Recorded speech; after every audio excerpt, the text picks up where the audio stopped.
suis cadre supérieur de santé sur l'hôpital de Carcassonne, donc pôle réanimation, urgence à Musmur. Je vais vous présenter aujourd'hui, je suis un peu le porte-parole de l'équipe qui a porté ce projet, puis c'est un vrai projet d'équipe. Alors, ça marche un truc. Voilà.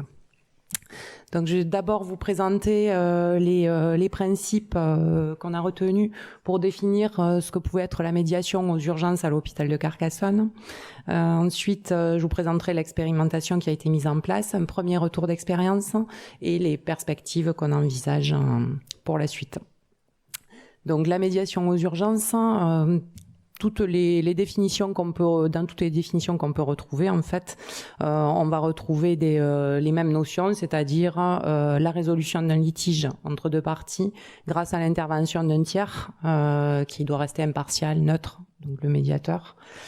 En ce qui concerne l'hôpital, la dimension de médiation a pris vraiment une ampleur toute particulière avec la loi Kouchner, puisque elle a vraiment été posée comme une amélioration, un moyen d'améliorer les relations des usagers, toujours dans le cadre des litiges et des plaintes.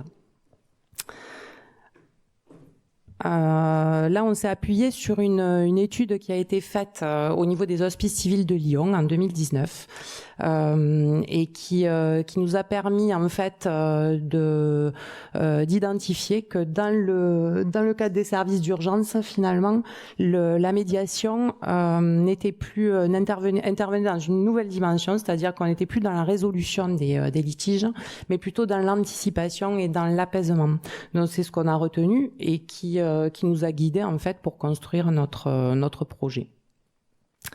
Donc l'expérimentation au CH de Carcassonne, elle commence en fait en 2019. Petit aparté en 2019. 2019, c'est une année où, comme dans beaucoup de services d'urgence, en fait, on se retrouve avec une activité, la plus forte activité qu'on ait connue, nous, à l'hôpital, comme dans beaucoup d'hôpitaux.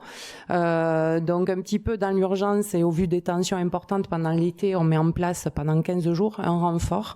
Alors, un renfort, on n'est pas sur un poste spécifique, puis c'est un renfort aide-soignant qui vient aux côtés de l'infirmière d'accueil pour l'aider dans les soins, faire le lien avec la salle d'attente. Voilà, on fait un retour d'expérience qui est très positif. Derrière, on prend la crise sanitaire pendant 2 ans. Donc, en fait, on se retrouve en 2021. Et là, en 2021, le constat qui nous permet ensuite d'amener le projet est celui que vous connaissez certainement tous, une augmentation des situations de violence et d'agressivité, un stress, une charge mentale qui sont inhérents à nos services d'urgence. Quelque chose quand même qui est intéressant, c'est que dans l'analyse des plaintes, on relève que plus de la moitié mentionne un défaut de communication, donc ça c'est un point important. À cette époque-là, on est sur des organisations médicales régulièrement dégradées, donc avec forcément un impact sur les prises en charge et délais d'attente.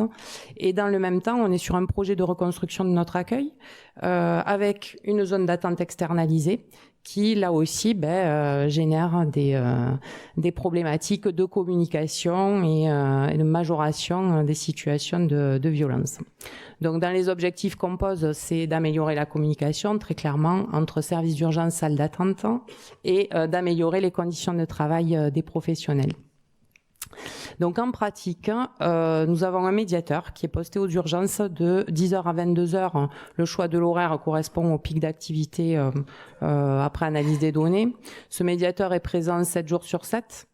En termes d'investissement technique, vous voyez que c'est quand même assez léger puisqu'il lui faut un téléphone avec une ligne quand même qui est joignable de l'extérieur, ça c'est important. Un PC, donc dans notre nouvel accueil, il y a un endroit dédié pour que ce médiateur puisse avoir un vrai poste de travail. Des cartes de visite où son numéro apparaît, ses horaires et jours de présence apparaissent et un badge pour s'identifier. Dans l'émission, on reste sur informer, communiquer et prévenir. Donc là, je vous ai mis un extrait de la fiche de poste, puisque la fiche de poste a été établie puis diffusée. Donc on voit bien qu'on est sur la gestion de la salle d'attente, l'identification des situations qui peuvent générer de la violence ou de l'agressivité, et le renseignement des usagers de leur famille. On avait rajouté pendant la durée de nos travaux, puisqu'on a vécu quand même des moments un petit peu compliqués là ces derniers mois avec les travaux, un rôle de gestion des flux à l'accueil des urgences, d'aide à la gestion des flux en tout cas. On a rajouté des missions annexes, puisqu'on sait que l'activité aux urgences n'est pas la même tout le temps. Hein. Donc, pour qu'ils puissent participer également à la continuité du service. Donc, avec la gestion de certains appels téléphoniques, la participation à la gestion des stocks, voilà. Pour ce qui est du profil du médiateur, là aussi, alors ça ressort dans l'étude qui avait été faite sur les HCL, mais et on l'atteste nous aujourd'hui avec notre expérience, c'est que on a souhaité que le médiateur soit issu du service des urgences ou en tout cas une bonne connaissance du service des urgences. Il est vraiment un lien entre les familles, les patients et l'ensemble des acteurs au niveau des urgences, mais aussi des services de l'hôpital. Donc il est important qu'il y ait vraiment, alors l'expérience en service d'urgence, c'est un petit peu la cerise, mais au moins une bonne connaissance du fonctionnement du SU et des services de l'hôpital. À l'heure actuelle, on a des profils aides-soignants qui se sont positionnés sur ces postes-là. Mais bon, voilà, tous les aides-soignants n'ont pas non plus les capacités relationnelles qui sont attendues et ne se situent pas forcément tous dans une dynamique de formation qui est nécessaire. Donc sur le premier retour d'expérience qu'on peut faire aujourd'hui, d'abord une diminution des interruptions de tâches pour les soignants. Alors ça va être beaucoup sur du déclaratif, mais on peut s'appuyer sur l'analyse des appels téléphoniques. Je vous l'ai dit, il y a une ligne dédiée. Donc il faut savoir que le médiateur traite à peu près 60 appels par jour. Donc c'est autant d'appels finalement qui sont pas pris par les soignants. Donc ça c'est plutôt positif et relevé par les infirmiers notamment. En termes de plaintes, alors je voulais pas afficher parce que il y a pas vraiment de diminution. Par contre, ce qui est intéressant, c'est qu'on voit qu'il y a une diminution des situations de violence.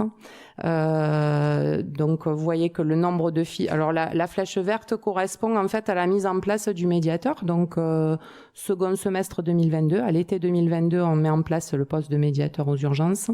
Et on voit bien que le nombre de fiches d'événements indésirables pour violence qui sont déclarées par les soignants diminue nettement à partir de ce moment-là. On aurait pu mettre, ça aurait été quand même plus parlant, le nombre d'événements indésirables qui sont déclarés, puisque par contre là on n'a pas de baisse, donc on est vraiment sur un effet positif. En ce qui concerne la satisfaction des usagers, là c'est pareil, vous voyez, flèche verte second semestre 2022, donc ça ce sont les remerciements donc qui sont enregistrés au niveau de l'hôpital.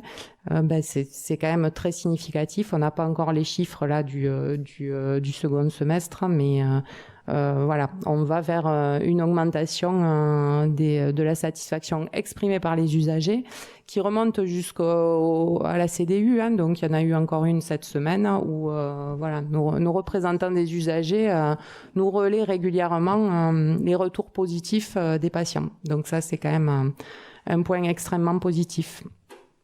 L'impact RH, donc avec une personne postée en 12 heures, 7 jours sur 7, ça correspond à 2,8 ETP. Donc là, on est très technique. Moi, ce que je voulais relever ici, c'est que les aides-soignants, donc je vous ai dit que là, c'était des aides-soignants qui occupaient cette fonction à l'heure actuelle, ont en moyenne 55 ans. Ils sont tous issus du service des urgences. Ils sont à peu près en moyenne également depuis 13 ans dans le service.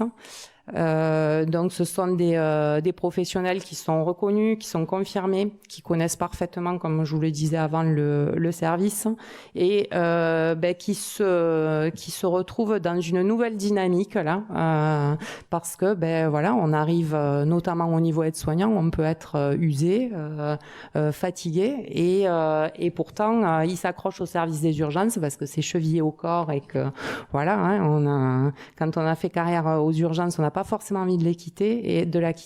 Et là, on retrouve un moyen finalement de permettre à ces agents de s'accomplir et de continuer à s'accomplir en tout cas dans leur mission. Donc ça, c'est très positif. Auparavant, là, jusqu'au mois d'août, on avait un brancardier qui a occupé également ce poste. Alors encore une fois, c'est pas parce qu'on a des problèmes de dos qu'on va être médiateur, hein, c'est pas ce que je suis en train de dire, attention, il y a un profil, mais par contre, pour les personnes effectivement qui peuvent avoir des limitations physiques, c'est quand même une vraie opportunité. Donc les leviers qui ont fait que ce projet a fonctionné à l'hôpital, c'est que c'est un projet qui a été porté par l'équipe, qui a été soutenu par la direction, et on est vraiment dans une démarche qualité, donc tout est fait pour que ça marche. Donc en synthèse, ça c'est pas très lisible, ça reprend un petit peu tout ce que je viens de vous dire, hein, depuis 2019, on se situe, je sais pas comment ça va. Ah oui, c'est là. Donc on est, bon, vous le voyez hein, par là. Là, l'objectif, c'est quand même de continuer, de pérenniser ce projet, de pouvoir publier des postes. Là, ce qui nous manque peut-être sont des indicateurs un petit peu plus objectifs pour attester de la plus-value de ce poste de médiateur.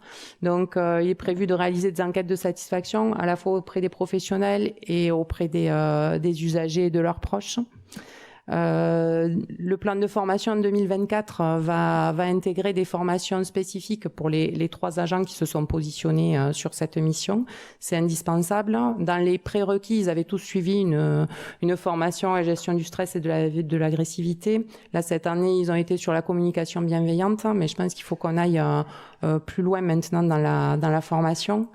Et puis ensuite, voilà, aujourd'hui, on se questionne aussi. Le médiateur aux urgences, c'est pas un métier qui existe dans le répertoire des métiers de la fonction publique. Hein. Donc, comment arriver à parvenir à valoriser cette activité? Je pense que c'est par le biais qualitatif qu'on y arrivera. Mais, voilà, on peut poser la question. Merci.